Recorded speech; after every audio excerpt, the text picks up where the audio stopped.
बभ्रुवाहन नाम के राजा, जो त्रेता युग के एक देश के राजा हैं, बहुत अच्छा वैभव इनके राज्य का, बड़े धर्मात्मा राजा है। यज्ञ करते हैं, दान करते हैं, पुण्य करते हैं, संतों का संग करते हैं। एक बार की बात है, किसी ने आकर के कहा, महाराज ये जो वन के पशु है ये हमारी खेती नष्ट कर रहे हैं। तो राजा ने कहा, यदि ऐसी बात है तो इन वन पशुओं को नष्ट किया जाए, क्योंकि नहीं तो लोग भूखे रह जाएंगे। इसलिए कुछ अपने 100 घुड़सवारों को साथ में लेकर, 100 घुड़सवार उनको साथ में लेकर आगे आगे राजा बभ्रुवाहन चल रहे हैं, पीछे से 100 घुड़सवार, और जिधर से 100 घोड़े तेज गति से दौड़ रहे हों वह आकाश में धूल उड़ रही है। जंगल के पशु इधर उधर दौड़ रहे हैं डर से, भय से। एक मृग को राजा बभ्रुवाहन ने देखा और उस मृग पर जब बाण छोड़ी, उस मृग के बगल में वह बाण लगा, एक कोने में लगा, एक किनारे में लगा। वह अधिक घायल नहीं हुआ, लेकिन राजा बभ्रुवाहन को लगा कि ये घायल हो गया। राजा बभ्रुवाहन उस मृग के पीछे अकेले ही गया, अन्य सिपाही सब पीछे छूट गए। बहुत दूर तक वह जब राजा बभ्रुवाहन गए तो थक गए, घोड़ा भी थक गया। उनको लगा यदि कहीं पानी होता तो मैं पानी पी लेता, शरीर में पसीना आ गया, थोड़ा नहा भी लेता। थोड़ी देर उन्होंने देखा कि मैं वो एक जंगल में प्रवेश किया जहां बड़ी हरियाली है, सुंदर वहां की वृक्षावलियां, हरे भरे वहां लता पत्र, सुंदर पुष्प लगे हुए हैं। ऐसा वन देख करके उनका मन आकर्षित हो गया, उधर की ओर गए। उन्होंने देखा एक प्यारा सा जलाशय है, यानी जहां पानी रहता है, सरोवर। उस जलाशय के निकट अपना घोड़ा खड़ा किया और वहीं एक रस्सी से उसको बांध दिया। स्वयं उन्होंने उस जलाशय में स्नान किया। स्नान करके उन्होंने जल पिया और फिर थकान लगी थी, थोड़ी देर अपने सिरानी, हाथ को सिरानी बनाकर वहीं लेट गए। नींद आई थी कि इतने में उन्होंने देखा कि कोई आवाज आ रही है। उन्होंने आंख खोला तो सामने एक पुरुष को देखा, वह प्रेत था। ऐसा प्रेत जिसके शरीर में मांस नहीं है, अस्थि मात्र एक शरीर को देखा, एक व्यक्ति को देखा। और आपके और हमारे सामने यदि कोई ऐसा व्यक्ति आ जाए तो डर तो लगेगा। शरीर में कोई मांस नहीं है, केवल हड्डी हड्डी व्यक्ति खड़ा है। राजा बभ्रुवाहन को लगा कि ये कौन है। उन्होंने तलवार निकाली तो उस प्रेत ने कहा, महाराज आप तलवार मत निकालो, मैं आपको हानि नहीं पहुंचाऊंगा। बभ्रुवाहन ने कहा, तुम कौन हो? उन्होंने कहा, मैं प्रेत हूं। लेकिन हे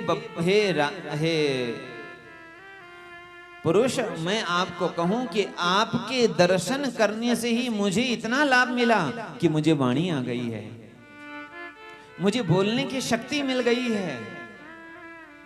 नहीं तो मैं बोल भी नहीं पाता, नहीं तो मैं सुन भी नहीं पाता, मैं कुछ खा नहीं पाता, मैं कुछ पी नहीं सकता। ऐसी ये प्रेत योनि है। लेकिन मैंने तुम्हारा दर्शन किया और तुम्हारा दर्शन करते ही मेरा ये जो कष्ट था ये दूर हो गया है, मुझे शांति मिली है, मुझे अच्छा लग रहा है। मेरा सौभाग्य है कि मैंने आपको देखा है। लेकिन तुम्हारी ये दशा कैसे हो गई? तुम्हारे शरीर पे मांस नहीं है, हड्डी हड्डी है, कैसे हो गया? तब उन्होंने अपनी बात बताई।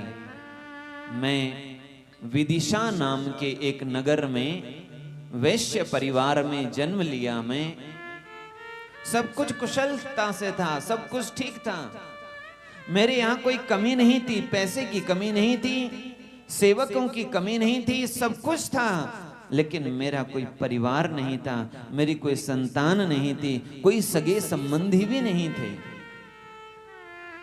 मैं जब मरा और तो और मुझे कोई अग्नि संस्कार देने वाला भी कोई नहीं था।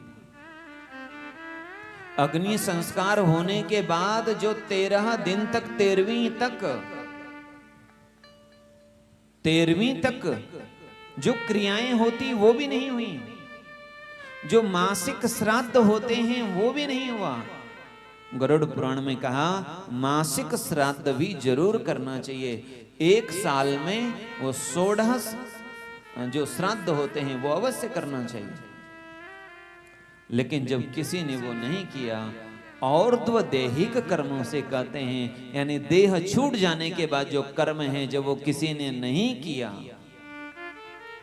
उसका परिणाम ये हुआ, भले ही मैंने दान किया था, पुण्य किया था, सत्कर्म किया था, लेकिन एक मेरे इस दुर्भाग्य ने मेरे को इस दशा में पहुंचा दिया, मैं प्रेत बन गया।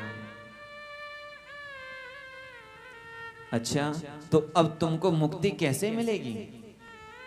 तो उन्होंने कहा यदि मेरा और्ध्व दैहिक कर्म यदि हो जाए तो निश्चित मुझे मुक्ति मिल जाएगी। लेकिन तुम्हारे परिवार में तो कोई बचा नहीं है, जब है ही नहीं तो कौन करेगा?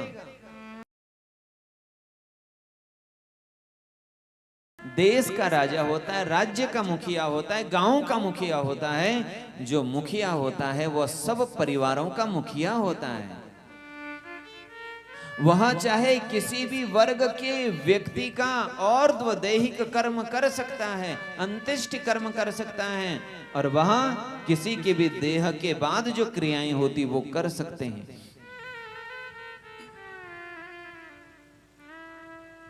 आप यदि मेरे इस और्ध्व दैहिक कर्म को कर दोगे तो बड़ी कृपा होगी।